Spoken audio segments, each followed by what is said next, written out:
Welcome once again. अभी इस chapter में अभी तक हमने 3-4 इम्पॉर्टेंट कॉन्सेप्ट्स कवर किए। जैसे सबसे पहले हमने देखा डेटा को किस तरह से हम क्लासीफाई कर सकते हैं, फिर हमने डिस्क्रीट फ्रीक्वेंसी डिस्ट्रीब्यूशन बनाना सीखा। देन हमने देखा कंटिन्यूस डेटा हो तो उसका फ्रीक्वेंसी डिस्ट्रीब्यूशन हम कैसे बनाते हैं। फिर हमने कम्युलेटिव फ्रीक्वेंसी डिस्ट्रीब्यूशन बनाना सीखा। तो मैंने पहले भी एक बात कही थी कि ये चैप्टर आगे आने वाले सारे चैप्टर्स के लिए हमारा एक बेस बनाता है। तो मैं फिर से रिक्वेस्ट करूँगा कि इस चैप्टर को आप काफ़ी अच्छे से ध्यान से पढ़ें, और अगर कुछ भी डाउट है तो you can ask in the comment section. Now in the next part of this chapter we will be discussing about some important concept. The first important concept is the tabulation. सबसे पहले क्या अभी तक हमने देखा कि जितने भी हमको डेटा थे वो टेबल, रो एंड कॉलम के फॉर्म में हमको अरेंज करके दिए जा रहे थे। हम उसके अकॉर्डिंगली हम हमारे क्वेश्चंस को सॉल्व कर रहे थे। कोई सा भी एग्जांपल हो, वो कम्युलेटिव फ्रीक्वेंसी डिस्ट्रीब्यूशन का हो, कंटिन्यूस का हो या डिस्क्रीट का हो, हर डेटा हमको एक टेबल फॉर्म में, यानी कि कुछ रो डेटा के फॉर्म में प्रॉपरली अरेंज्ड हमको मिला। तो टेबुलेशन का मतलब जब हम किसी भी रॉ डेटा को या किसी भी थ्योरेटिकल डेटा को जब हम टेबुलर फॉर्म में अरेंज करते हैं तो that is known as tabulation. It is an another form of classification of data कि हम किस अच्छे तरीके से और ज़्यादा से ज़्यादा सिंपल बनाने के लिए किस तरीके से हम डेटा को रिप्रेजेंट कर पाएँ। अब टेबुलेशन 2 टाइप का होता है। उसमें सबसे पहले सिंपल क्लासिफिकेशन। सिंपल क्लासिफिकेशन मतलब जब हम किसी भी डेटा के एक सिंगल कैरेक्टरिस्टिक या उसके सिंगल एट्रीब्यूट को जब हम प्रेजेंट करते हैं टेबल फॉर्म में, रो एंड कॉलम के फॉर्म में, that is known as simple classification that we will look in example in this video. And second is the manifold classification. जब हमारे पास एक या उससे ज़्यादा कैरेक्टरिस्टिक या एक या उससे ज़्यादा एट्रीब्यूट का हमारे पास जब हमारा डेटा हो, जैसे एम्प्लॉयज़ हैं किसी भी स्कूल के या किसी भी ऑफिस के, तो that will be classified under the manifold classification. मतलब हम एक से ज़्यादा कैरेक्टरिस्टिक जब किसी भी डेटा की हम स्टडी कर रहे हों, मल्टीपल कैरेक्टरिस्टिक के बारे में जब हम बात करेंगे तो that will be known as manifold classification and we will present it in the table form that is termed as tabulation. Now let's have a look at an example of simple classification। Simple classification सबसे पहले ये आपके screen पे आप देख रहे होंगे कि एग्जांपल दिया हुआ है। ये एग्जांपल सिंपल क्लासिफिकेशन का है। जैसा मैंने अभी बोला कि सिर्फ सिंगल एट्रीब्यूट के बारे में हम बात कर रहे हैं, डेटा की सिंगल कैरेक्टरिस्टिक के बारे में हम बात कर रहे हैं। तो देखेंगे एग्जाम्पल यहाँ पे आपको टेबल में दिख रहा है कि ये जो टेबल में डेटा अरेंज है, सिर्फ हमको एक ही एट्रीब्यूट है, जो एम्प्लॉय का डिजिग्नेशन है उसके बारे में हमको डेटा दिया हुआ है किसी भी ऑर्गेनाइजेशन का। Let me read the question. On the basis of a study of different branches of a cooperative bank of Ahmedabad city, the following information is obtained। ये जितने भी ब्रांचेस हैं अहमदाबाद के कोई कोऑपरेटिव बैंक के, उसके एम्प्लॉयज़ का हमको डेटा दिया हुआ है। देयर आर 20 सिक्योरिटी पर्सनल, वहाँ पे 20 जितने सिक्योरिटी पर्सन जो सिक्योरिटी गार्ड्स होते हैं वो हैं।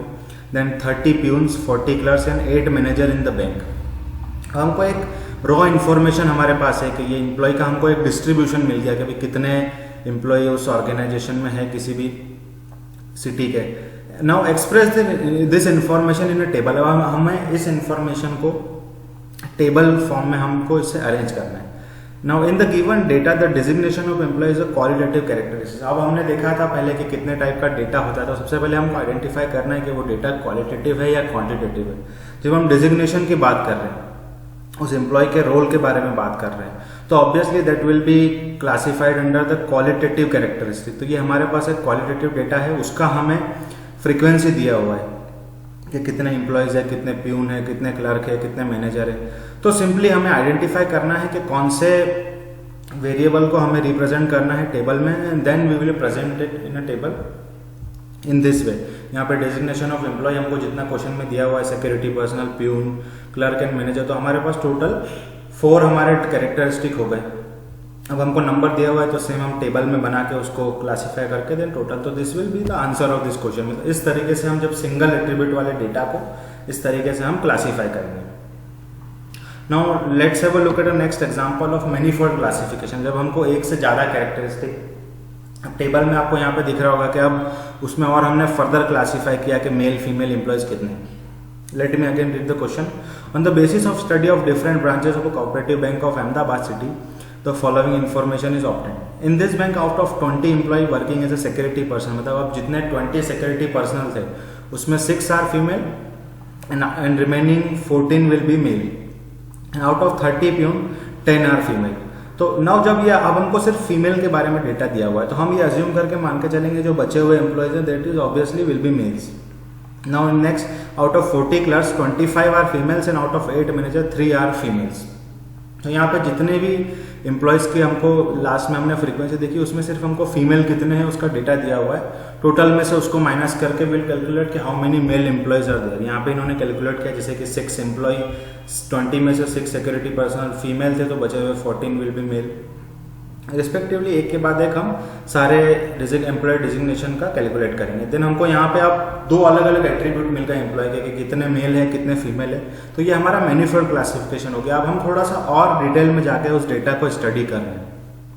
अब हमको यहाँ पे एक टोटल जो एम्प्लॉय का 98 था वो तो सेम रहेगा. अब उसमें भी हमें क्लासिफिकेशन मिल गया कि female employees 44 there are 44 female employees there are 54 male employees and out of अब उसमें मैनेजर में क्लर्क में प्यून में और सिक्योरिटी पर्सन में रिस्पेक्टिव किसका कितना कितना क्लासिफिकेशन है वो हमको इस डेटा से मैनिफोल्ड क्लासिफिकेशन में समझ आया. नाउ नेक्स्ट हम देखेंगे कि टेबुलेशन के क्या क्या यूजेस हैं. जैसा कि स्टैटिस्टिक्स मैंने पहले लेक्चर में ही कहा था कि डेटा को सिंपल और ऑर्गेनाइज अच्छे तरीके में रिप्रेजेंट करने का काम स्टैटिस्टिक्स करता है. तो टेबुलेशन का भी वही काम है कि डेटा को सिंपल ऑर्गेनाइज और प्रिसाइज मतलब एक समराइज फॉर्म में ताकि हमको इजीली अंडरस्टैंड हो जाए. अभी हमने पिछले एग्जांपल में देखा कि हमको यहाँ पे जो डिटेल दी हुई थी इसकी बजाय अगर हम टेबल की ओर देखें तो ये ज़्यादा हमको क्लियरली समझ में आ रहा है. तो ये इसका एक इंपॉर्टेंट न्यूज़ हो गया कि हमको प्रिसाइज मैनर में ये हमको डेटा समझ में आ रहा है. Saves time money and labour. Obviously हम अगर ऐसे डेटा को रिप्रेजेंट करेंगे तो हमको उसको स्टडी करने में बनाने में समझने में हमारा टाइम बचेगा, हमारा कॉस्ट भी बचेगा और लेबर भी ऑब्वियसली हमारा बचेगा. अब कंपैरिजन कर सकते हैं. अगर हमने फिर से एग्जांपल में देखा कि मेल फीमेल का हम कंपैरिजन इसमें कर सकते हैं कि कितने मेल एम्प्लॉयज़ है कितने फीमेल एम्प्लॉयज़ है. अब अगर इसमें और डिटेल में जाने के ट्राई करेंगे तो हम देख रहे हैं कि क्लर्क जो है उसमें फीमेल की नंबर ज़्यादा है. तो इस तरीके से हम कंपेयर कर सकते हैं. दूसरे डेटा से भी हम इसको कंपेयर कर सकते हैं. Easy detection of error. अभी हमने देखा कि यहाँ पे हमको आउट ऑफ 20 सिक्योरिटी पर्सन में 6 फीमेल थे. अगर हम यहाँ पे 15 लिख देते तो वो हमारा एरर हो जाता. तो ये इजीली हम एरर को यहाँ पे पॉइंट आउट कर सकते हैं. Now next important topic is guiding rules for tabulation. मतलब हमको टेबुलेशन बनाने से पहले किसी भी डेटा को टेबल फॉर्म में एक्सप्रेस करने से पहले क्या क्या बातें हमको ध्यान में रखना चाहिए. सबसे पहले appropriate title should be given. हम किस डेटा को रिप्रेजेंट कर रहे हैं वो टाइटल हमें देना चाहिए.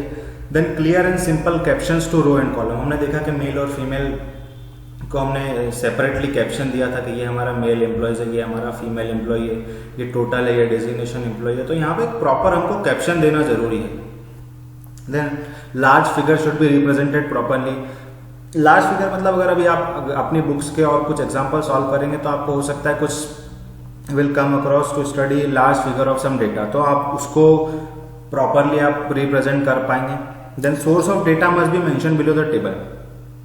अब ये डेटा में तो हमको क्वेश्चन में दिया हुआ है लेकिन कुछ डेटा ऐसा होता है कि जो गवर्नमेंट के जो डेटा होते हैं उसमें नीचे की साइड में टेबल के नीचे आपको सोर्स दिया हुआ होता है. तो अगर आप कहीं और से उस डेटा को स्टडी कर रहे हैं या कलेक्ट कर रहे हैं तो आपको उसका सोर्स मेंशन करना जरूरी है. And a rough table should be prepared before final table. हाँ, अगर आप प्रैक्टिस कर रहे हैं, अगर आपको और स्ट्रॉन्ग करना है अपना ये कंसेप्ट टेबुलेशन का तो आप फाइनल टेबल बनाने से पहले एक रफ टेबल बनाएं ताकि आप जो भी कैलकुलेशन करना, जैसे हमने मेल फीमेल में देखा, अगर ऐसे और कैरेक्टरिस्टिक होते एज वाइज अगर हम क्लासिफिकेशन करते तो वो आप अगर एक रफ में प्रिपेयर करके फाइनल बनाने के पहले अगर आप उसको रफ में प्रिपेयर करेंगे तो हमारा आउटकम ज़्यादा अप्रोप्रिएट होगा. नाउ काफ़ी टॉपिक्स हमने कवर किए. Now let's have some motivation of doing a homework. I am giving here 2 example. You can practise it on your own. अब यहाँ पे देखिए लार्ज फिगर्स दिया हुआ है काफ़ी. Out of there were 1400 students studying in a commerce college. मतलब ये कॉमर्स कॉलेज का हमको डिस्ट्रीब्यूशन दिया हुआ है. और दूसरे एग्जांपल में भी 1600 employees are working in an office. तो आई रिक्वेस्ट कि आप इसको ट्राई करके देखिए और अगर कुछ भी डाउट है या कुछ भी क्वेरीज है तो you can post it in the comment section. Thank you.